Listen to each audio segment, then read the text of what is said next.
Hi, I'm Paul Jhun, and for today's Hippo Short, we're going to cover a visual mnemonic going over the unstable cervical spine fractures. Jefferson bit off a hangman's thumb. Take a look at this image. Jefferson's fracture is a C1 burst fracture, and you can see Thomas Jefferson with an axial compression injury.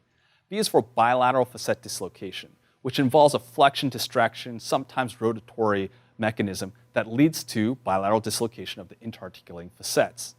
O is for odontoid fracture, type 2 and type 3 classically. And you see this old man because the demographic tends to be older people with simple falls or young people with high velocity trauma. A is for atlanto-occipital or atlanto-axial dislocation. As the name suggests, it does not generally have a good outcome in the setting of acute trauma. H is for hangman's fracture or a C2 bilateral pedicle fracture. Historically, it was associated with judicial hangings, but now in modern times it's more associated with hyperextension injuries through high velocity trauma.